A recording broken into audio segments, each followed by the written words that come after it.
Lebanon के Beirut से एक बहुत ही तीखा और निर्णायक संदेश सामने आया है। हिजबुल्लाह के deputy secretary general Naim Qassem का एक लंबा वीडियो संदेश सामने आया है जिसमें उन्होंने साफ साफ शब्दों में दो टू कह दिया है कि हिजबुल्लाह किसी भी हालत में अपने हथियार नहीं रखेगा, चाहे अमेरिका जितना भी दबाव बना ले, चाहे लेबनान की सरकार कुछ भी तय कर ले, लेकिन हिजबुल्लाह के हथियार नहीं छीन सकते।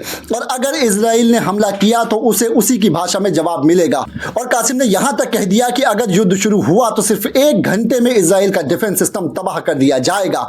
ये एक बड़ी और आक्रामक घोषणा है, शायद कुछ बड़ा चढ़ाकर कहा गया हो, लेकिन यह भी हकीकत है कि पिछले युद्ध में उत्तरी इजराइल लगभग खाली हो गया था। लोग भाग गए थे और आज भी बड़ी संख्या में वापस नहीं लौटे हैं। और आज भी अगर जंग होती है तो वही खौफ दोबारा जिंदा हो सकता है। नईम कासिम ने साफ साफ कहा है कि हिजबुल्लाह ने सीज फायर की शर्तों का पूरा पालन किया है, लेकिन इजराइल लगातार इन शर्तों का उल्लंघन कर रहा है। और अगर कोई फिर से जंग की शुरुआत करता है तो हिजबुल्लाह न केवल अपने हथियार रखेगा बल्कि पूरी ताकत से जवाब देगा, जैसे 2006 में दिया गया था। इस बयान के आने का वक्त भी काफी मायने रखता है। कल ही लेबनान की सरकार की एक उच्च स्तरीय बैठक हुई थी जिसमें यह प्रस्ताव रखा गया था कि देश में हथियार सिर्फ और सिर्फ आर्मी के पास होंगे। सीधे तौर पर हिजबुल्लाह का नाम नहीं लिया गया, लेकिन राष्ट्रपति कार्यालय से जो बयान जारी हुआ उसकी भाषा बेहद स्पष्ट थी। साल के आखिर तक देश में हथियार सिर्फ सेना के पास होने चाहिए। सीधे शब्दों में कहें तो यह निर्देश सेना को दिया गया है कि हिजबुल्लाह को हथियार डालने पर मजबूर करे। लेकिन सवाल यह उठता है कि जब इजराइल लेबनान की सीमा के भीतर चौकियां कब्जा कर रहा है, साउथ लेबनान में घुसपैठ कर रहा है, तब उस पर कोई आदेश क्यों नहीं आता? सेना को यह निर्देश नहीं दिया जाता कि इजराइल की कब्जाई चौकियों को छुड़ाओ। सेना से कहा जाता है कि हिजबुल्लाह को कमजोर करो। लेबनान की सेना न तो ताकतवर है और न ही राजनीतिक रूप से इतनी स्वतंत्र है कि हिजबुल्लाह जैसे संगठन से टकरा सके। और यही वजह है कि हिजबुल्लाह के राजनीतिक सहयोगी संगठन अमल और उसके सांसदों ने उस मीटिंग का बहिष्कार कर दिया। बहिष्कार इतना असरदार रहा कि मीटिंग में कोई ठोस प्रस्ताव पास नहीं हो सका। यह राजनीतिक शक्ति प्रदर्शन था। यह दिखाने की कोशिश थी कि हिजबुल्लाह सिर्फ बंदूक नहीं रखता, वो जनता के समर्थन से संसद में भी मौजूद है।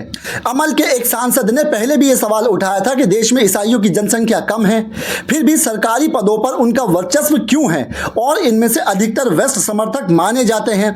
अमेरिकी नीतियों के पक्षधर। यह सवाल सीधा उस सत्ता संरचना पर हमला है जो अल्पसंख्यकों को बहुमत से ज्यादा प्रतिनिधित्व दे रही है और बहुसंख्यक समुदाय को सीमित कर रही है। इस पूरी स्थिति का एक बड़ा डर यह है कि कहीं गाजा की आड़ में इजराइल लेबनान पर हमला करने की योजना तो नहीं बना रहा है, और अगर हिजबुल्लाह के हथियार छिन जाते हैं तो इजराइल के लिए लेबनान में घुसना इतना ही आसान होगा जैसे गर्म चाकू से मक्खन काटना। अमेरिका की रणनीति साफ है, पहले लेबनान को एयर डिफेंस सिस्टम विकसित नहीं करने दिया, अब जमीन पर इकलौते प्रतिरोधी हिजबुल्लाह को निहत्था करने की योजना है। अब सवाल सिर्फ हथियार का नहीं है, सवाल अस्तित्व का है। सवाल यह है कि क्या लेबनान खुद को निहत्था करके दुश्मन के सामने खड़ा करना चाहता है या फिर वो अपने फैसले खुद लेने के लिए तैयार है। Even if that means divine Washington and तेल अवीव। हिजबुल्लाह और इजराइल के बीच एक बार फिर टकराव की आहट तेज हो गई है। लेबनान की सरजमीन पर एक बार फिर युद्ध के बादल मंडराने लगे हैं। ये वही हिजबुल्लाह है जिसने 2006 की लड़ाई में इजराइल को पीछे हटने पर मजबूर कर दिया था, जिसने इजरायली टैंकों को जलते हुए देखा और अपने लोगों के लिए सीना तान कर खड़ा रहा। आज वही हिजबुल्लाह एक बार फिर निशाने पर है, लेकिन इस बार इजराइल की तरफ से नहीं बल्कि अपने ही मुल्क के अंदर से लेबनान की सरकार पर भारी दबाव है। अमेरिका का, इजराइल का और अंतर्राष्ट्रीय संस्थाओं का कि हिजबुल्लाह को हथियार विहीन किया जाए। लेकिन सवाल यह है कि अगर हिजबुल्लाह हथियार छोड़ देता है तो फिर लेबनान की सुरक्षा कौन करेगा? क्या वही सरकार जो अभी तक इजराइल के कब्जे वाले इलाकों को खाली नहीं करा सकी है? अगर हिजबुल्लाह को निहत्था कर दिया गया तो इजराइल के लिए लेबनान में घुसपैठ और कब्जा बेहद आसान हो जाएगा। नईम कासिम ने हाल ही में एक वीडियो संदेश में साफ कह दिया है कि हिजबुल्लाह हथियार नहीं छोड़ेगा। यह सिर्फ उनकी जिद नहीं है बल्कि एक जरूरत है, क्योंकि अगर दक्षिण लेबनान हिजबुल्लाह के संरक्षण में खाली हो गया तो आईएसआईएस के लिए दरवाजे खुल जाएंगे। सीरिया के रास्ते से आईएसआईएस फिर से अपनी जड़ों को फैलाने की कोशिश करेगा और एक ऐसी कठपुतली सरकार बैठा दी जाएगी जो सीधे वॉशिंगटन और तेल अवीव के इशारों पर चलेगी। असल में पूरे इलाके में अगर कोई शक्ति इजराइल के रास्ते में खड़ी है तो वो है हिजबुल्लाह। इसलिए उसकी कमर तोड़ने की कोशिश की जा रही है, लेकिन हिजबुल्लाह की हिम्मत आज भी वैसी ही है जैसी 2006 में थी। वो जानते हैं कि अगर इजराइल को रोका नहीं गया तो अगला नंबर उसका ही है। उधर खुद इजराइल के अंदर सब कुछ ठीक नहीं है। नेतन्याहू पूरी तरह से गाजा को कब्जे करने की कोशिश में जुटा हुआ है। लेकिन ये कोई नया सपना नहीं है, पहले दिन से ही उनका इरादा यही था। फर्क सिर्फ इतना है कि बस वो इसे नया प्लान कहकर जनता को परोस रहा है। लेकिन सेना के जनरल जान चुके हैं कि इस रास्ते पर चलकर सिर्फ हार मिलेगी। गाजा में 2 साल से जमीनी जंग जारी है, हजारों घर तबाह कर दिए गए हैं, लेकिन इसके बावजूद भी इजराइल को वो जीत नहीं मिली जो उसने सोची थी। अल कस्साम ब्रिगेड के लड़ाके अब भी डटे हुए हैं और इजरायली टैंक लगातार उड़ाए जा रहे हैं। सैनिकों की मौतें हो रही हैं, लेकिन जमीन पर 1 इंच भी स्थायी सफलता नहीं मिल पाई है। इजराइल के अपने अखबारों में खबरें छप रही हैं कि आर्मी फ्रस्ट्रेटेड है, जमीनी ऑपरेशन से कोई ठोस परिणाम नहीं निकल रहा है। पुरानी सेना के जनरल मोसाद और शिन बेट के पूर्व प्रमुख पहले ही कह चुके हैं ये जंग जीतना नामुमकिन है, और जो वर्तमान चीफ हैं वो भी इसी राय के हैं। लेकिन नेतन्याहू की जिद है कि थमने का नाम ही नहीं लेती है। इतना ही नहीं, नेतन्याहू पर खुद भ्रष्टाचार के गंभीर आरोप हैं और जो अटॉर्नी जनरल इस मामले को देख रहे हैं उन्हें हटाने की कोशिश की गई है, पर इजरायली सुप्रीम कोर्ट ने उस साजिश को नाकाम कर दिया है। इस बीच नेतन्याहू का बेटा जो कभी सेना में नहीं रहा, वो आर्मी चीफ के लिए अभद्र भाषा का इस्तेमाल करता है। ये हालात किसी लोकतांत्रिक देश के लिए बेहद शर्मनाक हैं। डिफेंस मिनिस्टर योआव गैलेंट ने भी नेतन्याहू के बेटे की टिप्पणी की आलोचना की है। सरकार और सेना के बीच लगातार तनातनी बढ़ती जा रही है। एक तरफ नेतन्याहू गाजा में और लड़ाई चाहता है, वहीं सेना के अधिकारी जान चुके हैं कि इस लड़ाई में आगे बढ़ने का कोई फायदा नहीं है, नुकसान तय है और जीत की कोई गारंटी नहीं है। ऐसे में अगर इजराइल के अंदर से ही सेना और सरकार आमने सामने खड़ी रही तो यह सिर्फ एक राजनीतिक संकट नहीं बल्कि राष्ट्रीय संकट बन जाएगा। एक ऐसा संकट जो इजराइल के अपने अस्तित्व पर सवाल खड़ा करता है। दुनिया में कहीं ऐसा नहीं होता कि सरकार कहे लड़ो और सेना कहे कि हम नहीं लड़ेंगे। अगर आज इजराइल में यह हो रहा है तो यह साफ इशारा है कि वहां सब कुछ सामान्य नहीं है, और यह सब कुछ इसलिए हो रहा है क्योंकि गाजा के मैदान में इजराइल को वो शिकस्त मिल रही है जिसे वो कभी स्वीकार नहीं कर सकता था, और लेबनान के आसमान पर जो खतरे के बादल मंडरा रहे हैं वो सिर्फ आने वाले तूफान का ट्रेलर है। असली जंग शायद अभी बाकी है।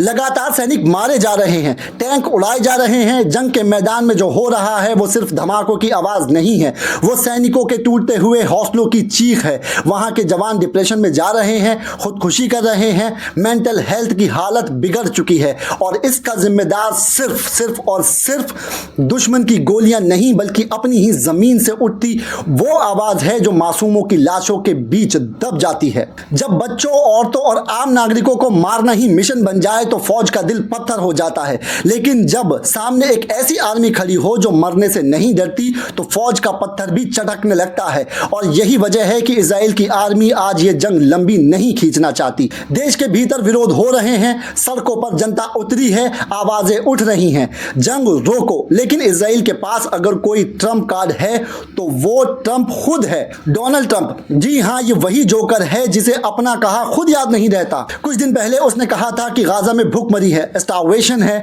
और अब वही आदमी कहता है कि खाना नहीं पहुंच पा रहा है। लेकिन जरा सुनिए आगे क्या कहता है। जहां तक गाजा पर कब्जे की बात है वो इजराइल का मामला है और मैं उसमें दखल नहीं दूंगा, यानी इजराइल कब्जा करता रहे और अमेरिका राशन बांटता रहेगा। तुम कुछ नहीं करोगे, तुम सिर्फ दलाली करोगे क्योंकि एप्स्टीन फाइल्स तुम्हारे गले में पड़ी हुई है।